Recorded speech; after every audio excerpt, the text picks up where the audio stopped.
In a quiet Tennessee town, Walter Briggs, a reclusive farmer, finds his peaceful life shattered by a relentless police raid led by Sheriff Leland Knox. Accused of suspicious activity due to his off-the-grid existence, Walter stoically endures the desecration of his home and garden, his silence mistaken for guilt. As deputies tear through his property, fueled by rumor and assumption, neighbors gather, recording and whispering judgments.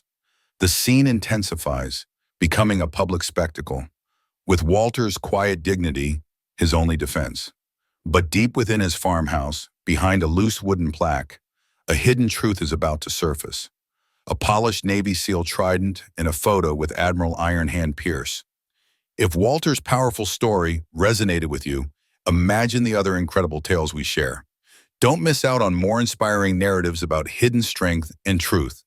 Hit that like button, subscribe to our channel, and share this video. Your support helps us bring more profound stories to light.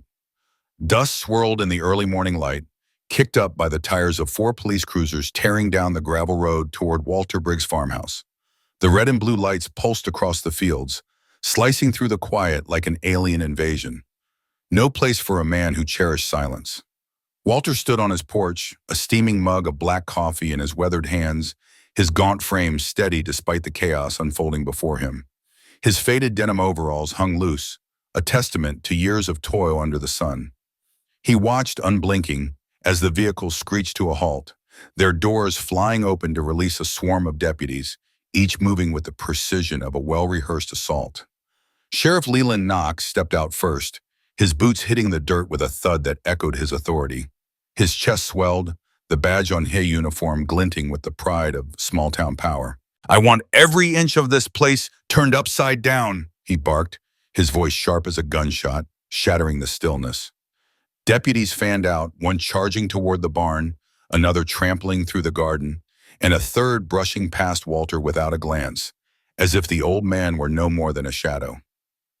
Walter's grip tightened on his mug, not out of fear, but from a deeper, quieter ache.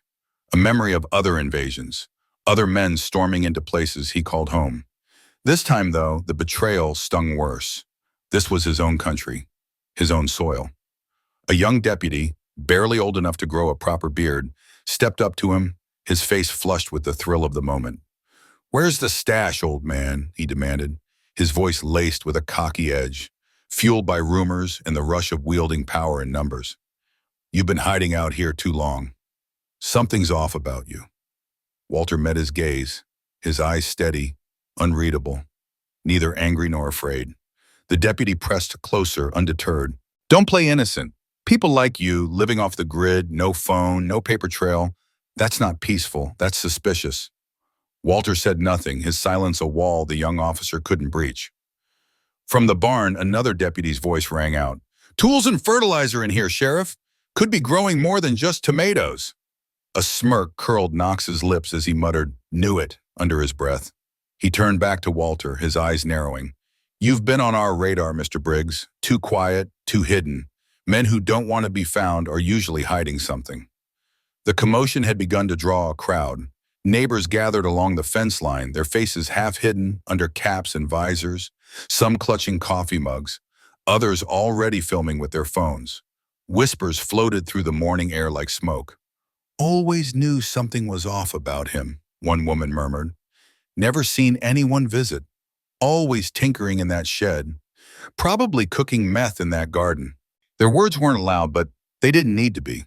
Judgment carried its own weight, pressing in from every side. Walter's gaze drifted to his vegetable garden, where his carefully tended tomatoes now lay crushed into the dirt, pulped under the heavy tread of black boots. The irrigation line he'd painstakingly set up was severed, his tools scattered like fragments of a life he'd built with his own hands. Sheriff Knox stepped closer, his voice dripping with disdain. "No bank activity, no digital footprint, no outgoing mail. You think that makes you a ghost? It just makes you guilty." Walter's silence held firm, a quiet strength that had once commanded respect in rooms far from this farm. But here, it only deepened their suspicion, feeding their certainty that he was hiding something sinister. Inside the farmhouse, the search grew frantic. Deputies tore through drawers, upended furniture, their boots scuffing the worn wooden floors. One young officer, his hands still trembling with adrenaline, reached for a shelf and knocked loose a wooden plaque. It clattered to the floor, revealing a hidden nook behind it. There, gleaming in the dim light, was a polished Navy SEAL trident, its edges sharp and proud. Next to it hung a black and white photograph, faded but clear, a younger Walter, strong and resolute, standing shoulder to shoulder with Admiral Samuel Iron Hand Pierce, a name that carried weight in every military circle. The deputy froze, his breath catching, his hand hovering as if afraid to touch the relics of a life he couldn't comprehend. The room fell silent, the air thick with realization. Sheriff Knox, stepping inside, caught sight of the trident and the zero photo. His confident swagger faltered, his voice breaking as he whispered, "Ghost Walker." The name hung heavy, a legend whispered in military lore, a man who had walked through shadows and emerged unscathed. One by one, the deputies lowered their weapons, their earlier bravado dissolving into something like awe, tinged with shame.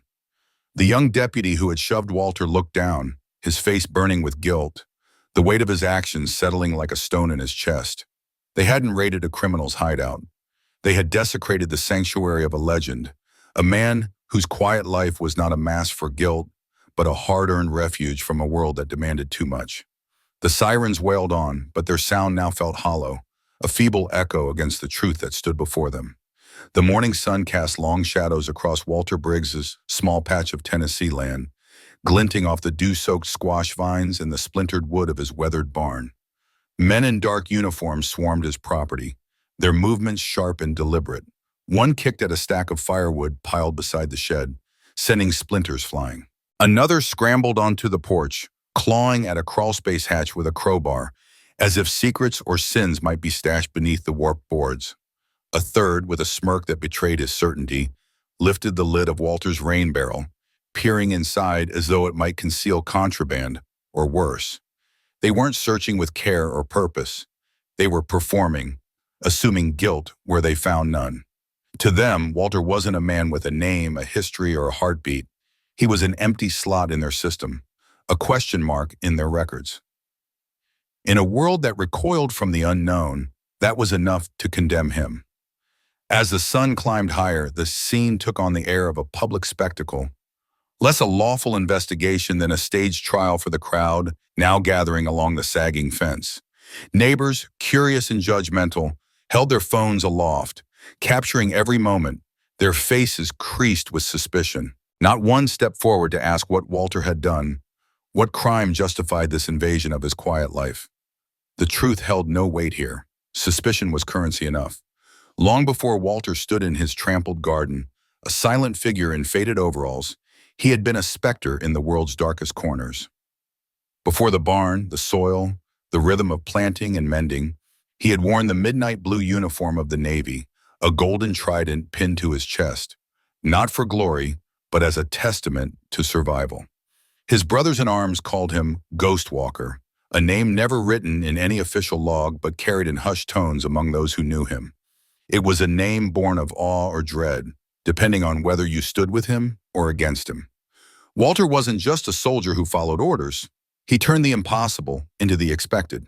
He slipped into enemy strongholds under cover of darkness, extracted hostages from situations where success seemed a cruel gamble, and moved through moonless nights with a precision that bordered on supernatural. His silence wasn't passivity, it was strategy, a mind always working, absorbing every detail, calculating every risk. When the moment came to act, he moved without hesitation, his focus as sharp as a blade. But war, no matter how disciplined the warrior, always leaves scars. For Walter, the deepest wound wasn't physical. It came on a rain-soaked rooftop in El Basra, where a mission unraveled into chaos. An ambush had turned a narrow corridor into a death trap. Mortar fire, collapsing walls, and two teammates down, one with a shredded thigh, the other gasping through a collapsed lung. Walter dragged them both through the burning rubble, mortar rounds exploding around them, his own leg torn but still carrying him forward. The limp he bore from that night wasn't just an injury. It was a mark of what he'd endured, a quiet badge of sacrifice. Yet it wasn't the pain that reshaped him. It was what followed. When he returned home, the accolades came swiftly, almost aggressively. medals pinned to his chest, commendations read aloud, salutes exchanged in crisp ceremonies. But the praise felt hollow, as if it belonged to a stranger, someone who hadn't waded through the blood of comrades and enemies alike. The weight of those losses had carved something out of him, leaving an emptiness no medal could fill. For 2 more years, he pushed forward, training new recruits at Coronado, standing shoulder to shoulder with young men whose eyes would one day mirror his own haunted gaze. Then one morning he'd had enough. He signed his discharge papers with no fanfare, no speeches, no farewell toasts, just a quiet signature, a final salute, and a long drive south. With the last of his hazard pay and VA benefits, Walter bought a neglected plot of land in Tennessee. It was nothing grand, a crooked fence, a crumbling barn, and a patch of stubborn earth. But it was still, and stillness was what Walter craved, as vital to him as breath to others. He tilled the soil, grew his own food, and fixed what was broken, speaking only when necessity demanded. He kept no mementos of his past life, save one, a faded black and white photo of himself and Admiral Iron Hand Pierce, both younger, leaner, their faces etched with the intensity of men who lived on the razor's edge.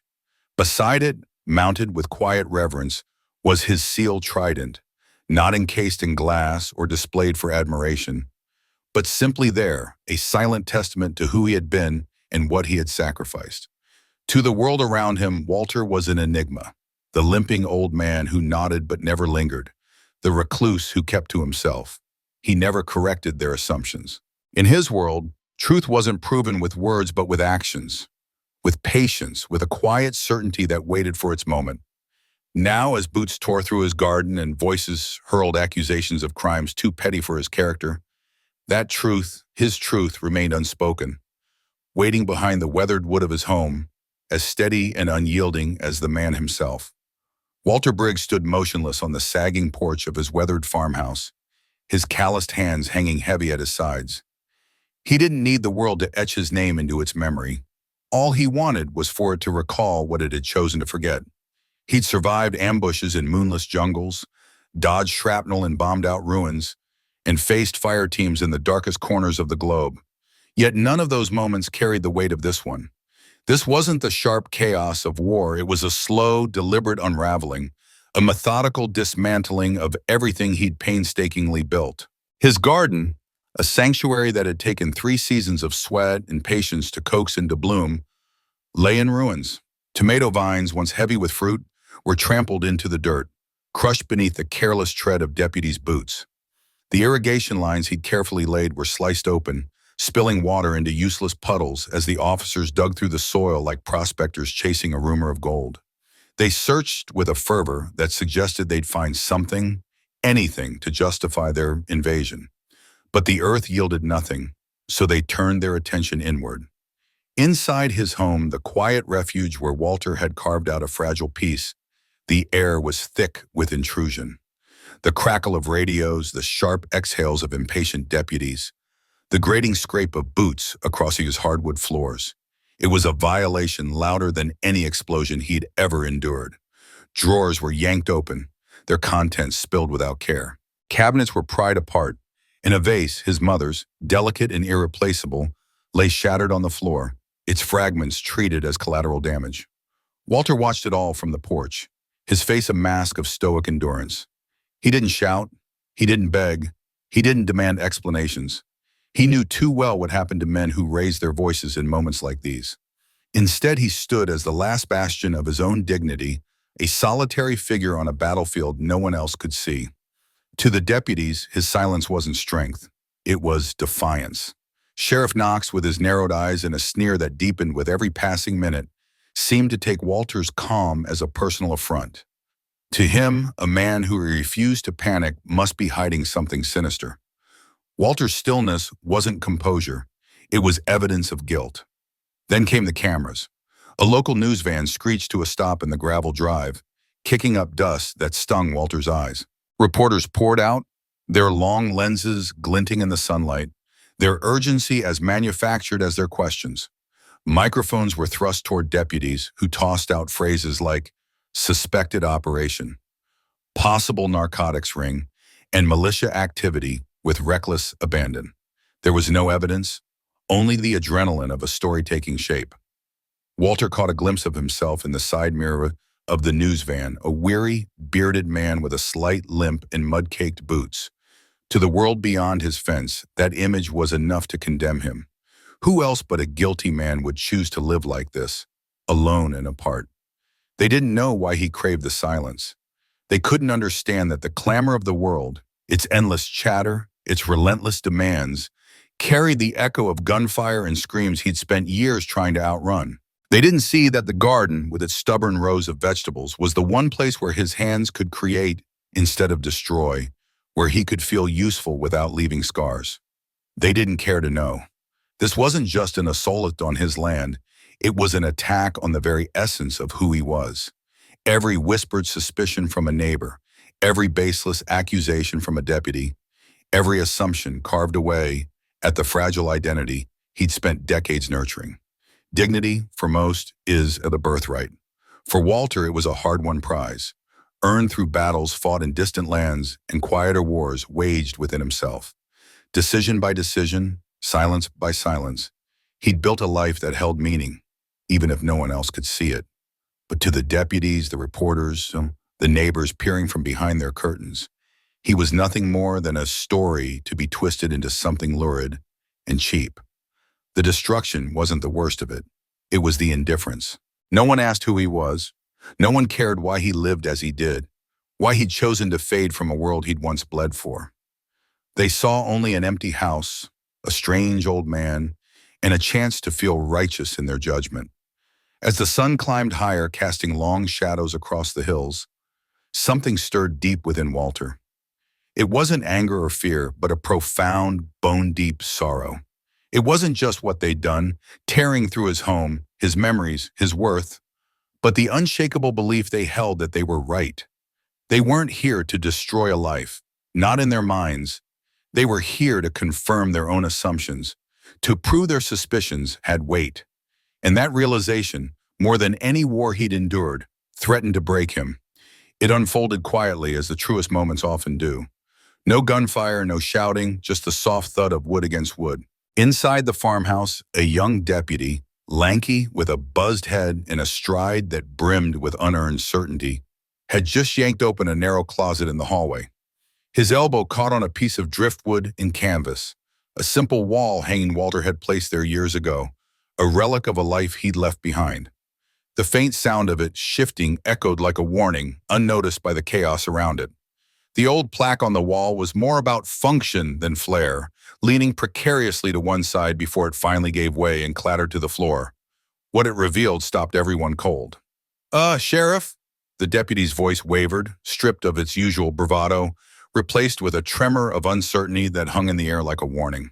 Sheriff Knox had been lounging in the kitchen, propped against the worn countertop with an air of smug indifference. He was waiting for the inevitable shout of triumph from one of his men, the kind he'd heard 100 times on those late-night cop shows he binged when sleep wouldn't come. "Found it," they'd yell, holding up some damning evidence to justify the chaos. But the deputy's tone wasn't right. There was no victory in it, no sharp edge of sarcasm, just a raw, uneasy confusion and something deeper. Something that made Knox's gut twist.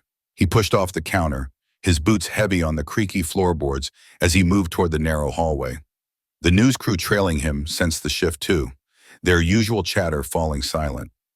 Even the cameraman seemed to hold his breath, his lens steady but hesitant, as if it knew it was about to capture something bigger than a routine bust.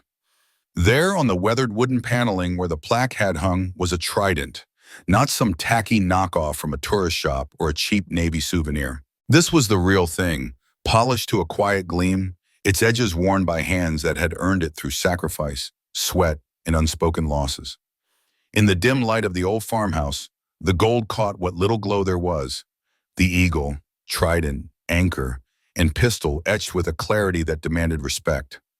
It wasn't just a symbol, it was a testament, heavy with the weight of a life few could fathom. Below it, almost easy to miss at first, was a faded black and white photograph in a plain black frame. It showed two men standing shoulder to shoulder, clad in full combat gear, their faces set against a backdrop of sand and wind. One was a younger Walter Briggs, his lean frame and sharp, weary eyes unmistakable, even in youth. The other was Admiral Samuel Iron Hand Pierce, a name that echoed like thunder through every branch of the military, even among hard-edged Marines like Knox. The sight of that photo hit the room like a shockwave. Every breath caught, every movement stilled.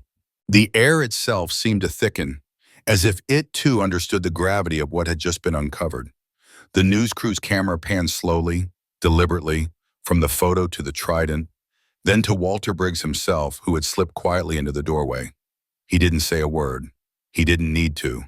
Dressed in stained overalls and scuffed boots, his arms hanging loose at his sides, he stood with a steady, unyielding gaze. There was no smugness in his eyes, no hint of, "I told you so." Just the heavy, unflinching look of a man who had once carried burdens these intruders could scarcely imagine, and who now stood under their scrutiny from people who hadn't earned the right to cast it. Sheriff Knox felt the color drain from his face. He took a tentative step toward the wall, then froze, his eyes flicking between the trident, the photo, and Walter, back and forth as if trying to reconcile the quiet old man with the relic before him. "Ghost Walker," he whispered, the name slipping out before he could catch it. He hadn't meant to say it aloud. Hell, he hadn't even realized he remembered it until it was out there, hanging in the air. But every Marine, every SEAL, every Ranger who'd served in the early 2000s knew the stories. Ghost Walker, a specter in the field, so silent they said death itself didn't hear him coming. A man who vanished after a mission gone wrong, his name whispered with reverence in the shadowed halls of classified briefings. And now here he was, Walter Briggs, Ghost Walker, standing in a rundown farmhouse, staring back at them. The deputy who'd shoved Walter outside just minutes earlier, accusing him of hiding drugs, went rigid. His eyes darted to the man he'd manhandled, his voice cracking as he started, "Sir." But Walter didn't respond. He just stood there, his silence louder than any words could have been. And in that quiet, the truth spread like a spark through dry grass. The tactical bravado melted away. Hands eased off holsters, rifles tipped downward, their barrels no longer pointing with purpose. The men who'd stormed this quiet old man's home, tearing through his life with righteous certainty, now stood in the presence of something they hadn't expected. Not just a veteran, not just a SEAL, but a legend who'd chosen obscurity over acclaim. The realization hit them like a lead weight. They hadn't raided a criminal's hideout. They desecrated the sanctuary of a brother in arms. Sheriff Knox turned slowly toward Walter, his lips parting, searching for words, some apology, some gesture to bridge the chasm between what he'd done and who he'd done it to. But Walter wasn't looking for apologies.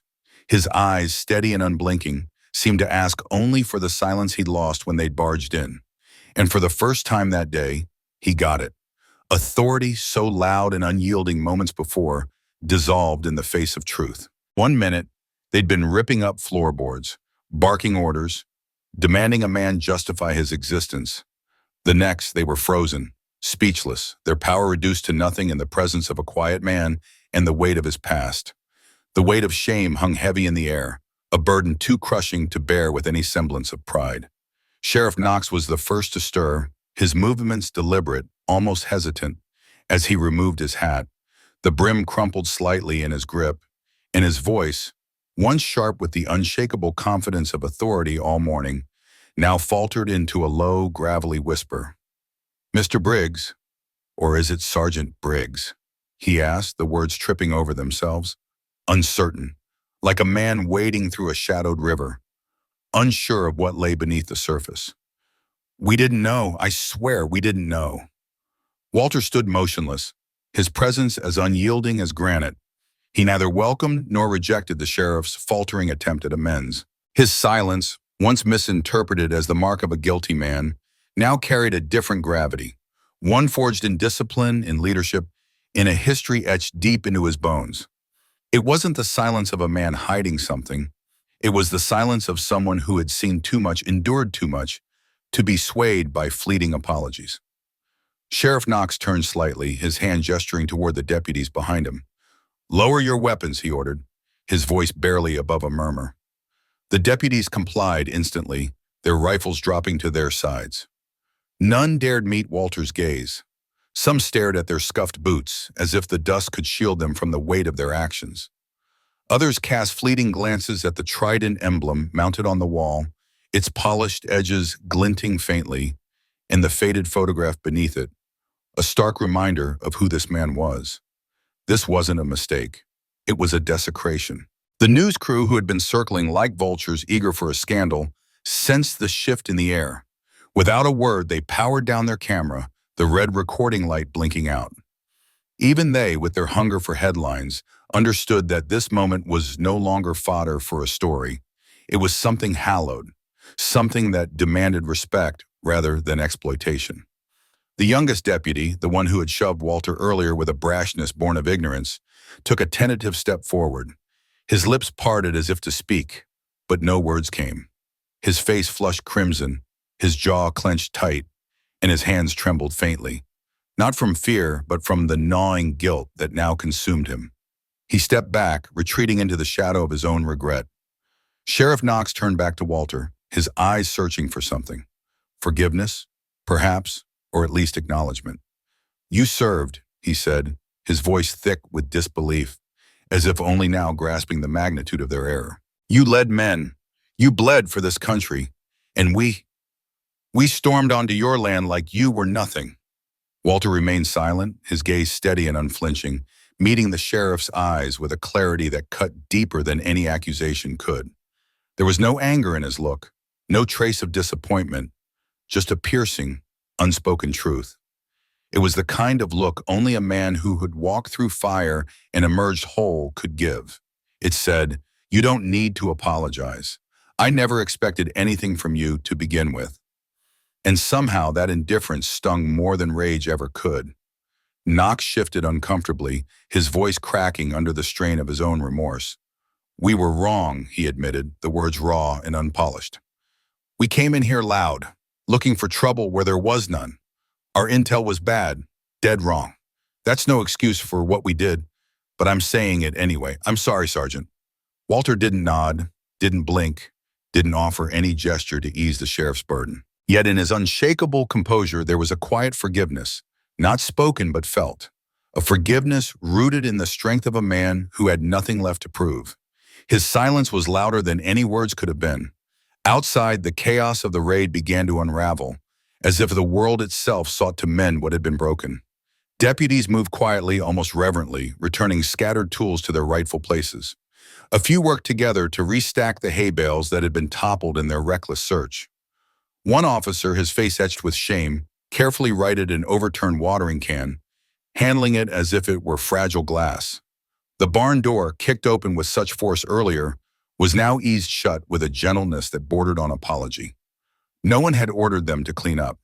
The compulsion came from within, a weight pressing against their chests, heavier than the badges pinned to their uniforms. Inside, Sheriff Knox knelt beside the shattered remains of a ceramic vase that lay broken in the hallway, its pieces scattered like fragments of a sacred relic.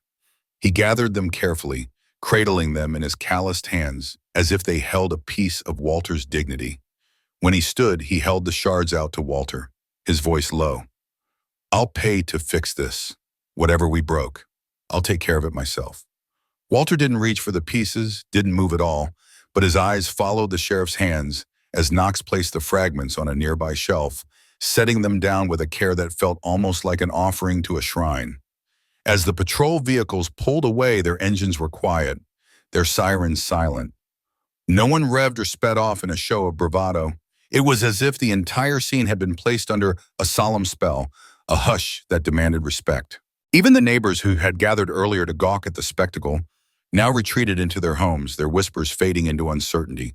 They didn't know exactly what they had witnessed, but they felt its weight. The land bore the scars of the intrusion, upturned soil, scattered tools, and broken trust. But Walter's dignity stood untouched, not because it had been restored by others, but because he had never relinquished it. From that day forward, things shifted. The next time a patrol car passed by Walter's farm, it slowed to a crawl. The deputy inside didn't glare or challenge. Instead, he offered a small, respectful nod, a silent acknowledgement of what had been learned. No words were exchanged, none were needed. Walter, tending to another row in his garden, didn't look up. He didn't need to. In the wake of the raid, silence returned to the farm, settling over the fields like a familiar blanket.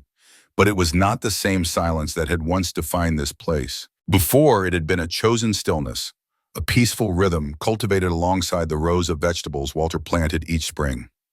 Now it was a silence that carried an echo, a memory of what had been violated and what had endured. It was a silence that had seen something, and it would never be the same. Walter Briggs carried the weight of shame, regret, and a truth too raw to be buried once it had been dragged into the light. He never spoke of it, not to a soul. He didn't share the ache of watching strangers storm through his life like a band of raiders, tearing apart what he'd built with calloused hands. He didn't talk about the churned-up earth, scarred and broken under their heavy boots, or the way his carefully tended tomato plants lay crushed in their wake. He never mentioned the shattered remnants of his Voss rifle, the splintered chairs scattered across his porch, or the way Sheriff Knox's voice had cracked, shifting from arrogant authority to a hushed, almost shameful apology. Instead, Walter did what he always did. He went back to work. He replanted the tomatoes, splicing their broken stems with quiet determination. He repaired the irrigation line, coaxing water back into the parched rows. He fixed the shed door, aligning its hinges with the precision of a man who found solace in order. The physical damage wasn't what gnawed at him. It was the memory of their eyes, those fleeting haunted glances when the truth broke free. The way realization settled over them, heavy with the quiet dread of knowing they desecrated something sacred. By the end of that week, something else had shifted in the air. The neighbors, once quick to whisper accusations behind weathered fences or murmur suspicions over coffee at the diner, fell silent. Not out of respect, not quite, but out of a newfound uncertainty. Their cruelty had dulled, replaced by a hesitance that hung like morning fog. When Walter walked into town, his boots kicking up dust along the cracked sidewalks, the stares didn't linger as long.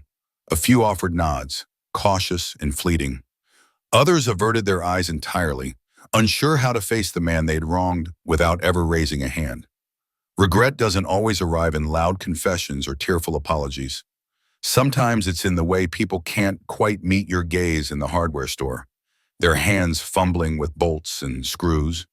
It's in the awkward hush that falls over a diner booth when your name slips into conversation, or the way voices soften, almost instinctively, when you step through a doorway. One humid afternoon, a young deputy, the same one who'd shoved Walter during the raid, showed up at the edge of his property. No cruiser, no badge, just a nervous kid in plain clothes, clutching a bag of chicken feed like it was an offering. Figured it's the least I could do after everything, he mumbled, eyes fixed on the dirt. Walter didn't say a word. He just unlatched the gate, the creak of metal filling the silence. The deputy set the bag down, tipped his head in a gesture caught between respect and shame, and walked away without looking back. That was how it started. Small gestures, quiet attempts at amends, apologies woven into actions rather than words. A mechanic fixed Walter's truck and waved off the bill with a shrug, saying, "Don't worry about it." A grocer at the market slipped an extra bag of apples into his order, muttering, "It's on me today." A teacher from the local school left a note tucked into his mailbox, her handwriting neat but heavy with feeling. "My father was a veteran. I'm sorry for what happened. Thank you for everything you've done, especially the things we'll never fully understand." Walter never responded to these gestures, not out of stubborn pride, but because there was nothing to say. The truth had already spoken for him, louder than any words he could muster. Sheriff Knox came back one day, alone, without the pomp of his badge or the rumble of his patrol car. He stood at the edge of Walter's property, holding a pair of worn work gloves, his voice low. "Thought I could help with the fencing," he said. "Fix what I broke." Walter studied him for a long moment, his gaze steady, not accusing but searching, as if weighing the man's soul against the weight of the moment. Then, without a word, he handed Knox a hammer. They worked side by side through the afternoon, the only sounds the thud of the hammer and the rustle of leaves in the breeze. When they finished, Knox straightened up, his face lined with exhaustion, and said simply, "You deserve better." Walter didn't reply. He didn't need to. That night, as the sun dipped below the rolling hills and the corn swayed softly in the evening wind, he sat on his porch, staring out at the horizon. For the first time in a long while, he felt something close to peace, not loud or triumphant, but steady, like the rhythm of the land itself. Walter didn't crave revenge or recognition. He didn't need forgiveness either. What he needed was the quiet hum of a life built on honest work, the feel of soil under his nails, the weight of tools in his hands, the small, sacred rituals of tending to his land. He had fought in a war for a country that had nearly erased him from its memory, and in that forgetting, it had revealed just how desperately it needed men like him, men who carried on, not for glory, but for the simple act of living well. From then on, the patrol cars that passed his property moved slower, their engines quieter, more deliberate. Some officers offered a nod through the window, a silent acknowledgement of respect. Others didn't stop at all, but their tires rolled gently, as if aware of the ground they crossed. Walter never waved back. He simply returned to his rows, his chickens, the soft pulse of the land that had always been his refuge. On his wall hung the trident, not a trophy, but a quiet testament. It was a reminder that peace isn't a gift handed out freely. It's a hard-won thing, earned through sweat and endurance, through standing firm when the world tries to break you. There's a holiness in a man who asks for nothing, who carries his burdens without demanding applause. Walter Briggs never sought honor or gratitude. He didn't expect parades when he came home from the war, nor did he ask to be remembered. He returned to his land, to his work, to the life he'd chosen, not because it was easy, but because it was his. And in that choice, he found a dignity that no raid, no suspicion, no betrayal could ever take away. In the heart of Tennessee, where the earth smells of time and toil, Walter Briggs found a fragile kind of peace. It wasn't the kind that came with fanfare or recognition, but one carved from the quiet of a life deliberately lived. He worked a modest patch of soil, his hands roughened by years of labor, his eyes carrying the weight of memories too heavy for words. In a world that equates noise with power, Walter's silence was a rebellion, a refusal to conform to an age that demands constant chatter. Strength to most meant shouting, posting, performing, being seen in the digital glow of screens. But Walter's strength was different. It was rooted in the unspoken, in the dignity of a man who didn't need to explain himself to be whole. Society, however, doesn't know what to make of men like Walter anymore. In an era where every thought is broadcast, where every life is tracked and measured, his absence from the noise was unsettling. A man without a digital footprint, without a profile to dissect, was an anomaly, suspicious, even dangerous, in the eyes of a system addicted to data. Silence, once a mark of respect, is now a void that people fill with fear. They see a man like Walter, quiet, solitary, watching the world with steady, unyielding eyes, and they assume he's hiding something. They don't consider that he might be healing, that his stillness is not secrecy, but survival. Walter's story is a quiet indictment of how we've forgotten what true service looks like. It doesn't always march in crisp uniforms or stand tall in public squares. Sometimes it's weathered, calloused, buried beneath decades of dirt and pain. It's in the man you pass on the sidewalk, his boots worn thin, his gaze fixed somewhere beyond the horizon. It's in the old pickup truck that lingers too long at a stop sign, the one you honk at in frustration, not knowing the hands gripping the wheel have held far heavier burdens. It's in the figure sitting alone at the diner counter, not smiling, not speaking, just watching the world unfold. We see these people every day and we dismiss them. We complain about their slowness, their silence, their refusal to fit into our hurried, loud lives. We don't stop to wonder what they've given, what they've chosen to leave behind, or what they carry in their hearts. The raid on Walter's farm was more than a mistake. It was a mirror held up to our collective failures. The authorities saw a man with no record, no online presence, no trail to follow, and they filled the blanks with their own suspicions. They mistook his peace for something sinister, his solitude for a threat. They didn't know that Walter wasn't hiding from the world. He was mending himself within it. He didn't need applause or validation. He didn't need the world to know his story. His service wasn't the kind that sought recognition. It was the kind that endured quietly without fanfare. Real warriors, he knew, don't wear their history like a badge for others to admire. They carry it in their bones, a sacred bond with the peto, not a burden to be paraded. When Sheriff Knox uttered the words Ghostwalker, the room shifted. The weight of those syllables wasn't in the name itself, but in what they revealed. Walter, the man they had humiliated, the man they had doubted, was more than they could have imagined. He was a hero, not in the way stories are told in movies or books, but in the way that matters most, through sacrifice, through discipline, through a life lived with a purpose, even in the shadows. He had given everything for his country and asked for nothing in return, not a medal, not a headline, not even a nod of acknowledgement. That moment in the sheriff's office wasn't just about Walter. It was a reckoning for everyone there, a reminder that respect isn't earned by shouting loudest or posting most. It's earned by what you give when no one's watching, by the choices you make when the world isn't there to applaud. Walter Briggs didn't need the world to know his name. He just needed it to stop assuming it did. His legacy isn't etched in stone or celebrated in museums. It lives in the quiet dignity of a man who endured, who chose to till his soil and tend his wounds in silence. For those of us caught in the clamor of modern life, quick to judge what we don't understand, Walter's story is a challenge. It forces us to look closer, to question how many others we've overlooked, how many heroes we've dismissed because they didn't fit our narrow definition of strength. How many have we passed by, ignored, or misunderstood simply because their courage didn't come with a megaphone? His life is a testament to the power of stillness, to the honor that doesn't demand attention, to the strength that speaks without words. Somewhere out there beyond the tree line, men and women like Walter are still out there, tilling their soil, healing their wounds, reminding us that legends don't always need a voice. Sometimes they just need to be seen.